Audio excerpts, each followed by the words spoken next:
കഴിഞ്ഞ ജൂലൈ 30-നുണ്ടായ കനത്ത മഴയെ തുടർന്ന് പട്ടാമ്പി പാലത്തിന് മുകളിലൂടെ ഭാരതപ്പുഴ ഒഴുകിയതോടെയാണ് പാലത്തിന് മുകളിൽ ഗതാഗത നിയന്ത്രണം ഏർപ്പെടുത്തിയത്.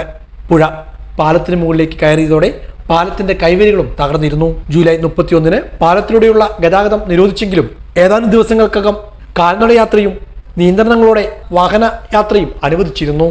എന്നാൽ പാലത്തിന് മുകളിലൂടെ നിയന്ത്രണങ്ങളോടെ ഗതാഗതത്തിന് അനുമതി നൽകിയതോടെ പട്ടാമ്പി ടൗൺ ഗതാഗതക്കുരുക്കിൽ അമരുകയും ചെയ്തിരുന്നു. അതേസമയം കൈവരികൾ പുനഃസ്ഥാപിക്കുവാനുള്ള കാലതാമസത്തിനെതിരെ വലിയ പ്രതിഷേധവും പട്ടാമ്പി അഭിമുഖീകരിക്കേണ്ടി വന്നു. രാഷ്ട്രീയ പാർട്ടികൾ ഉൾപ്പെടെയുള്ളവർ പ്രതിഷേധ സമരപരിപാടികളുമായി രംഗത്തിറങ്ങുകയും ഉണ്ടായി. ഒടുവിൽ കഴിഞ്ഞ ആഴ്ചയാണ് പാലത്തിന്റെ കൈവരികൾ പുനർനിർമ്മിക്കുവാനുള്ള ടെൻഡർ നടപടികൾ പൂർത്തിയാക്കിയത്. പാലക്കാട് സ്വദേശിയാണ് ടെൻഡർ ഏറ്റെടുത്തിട്ടുള്ളത്. ഇന്ന് രാത്രി മുതൽ പാലത്തിന്റെ കൈവരികൾ പുനഃസ്ഥാപിക്കുന്ന പ്രവൃത്തികൾ ആരംഭിക്കും. രാത്രി 10 മണി മുതൽ പാലത്തിന് മുകളിലൂടെ ഗതാഗത നിയന്ത്രണവും ഏർപ്പെടുത്തിയിട്ടുണ്ട്. നാളെ രാവിലെ 6 മണി വരെയാണ് ഗതാഗത നിയന്ത്രണം.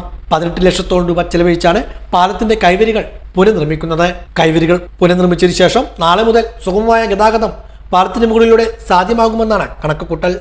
തിങ്കൾ ശനി ദിവസങ്ങളിൽ പഴം പച്ചക്കറി ഇനങ്ങളിൽ വമ്പൻ ഓഫറുകൾ നിങ്ങളിലേക്ക് എത്താൻ 75938 71004 എന്ന നമ്പറിലേക്ക് ഓഫർ എന്ന് ടൈപ്പ് ചെയ്ത് വിടൂ.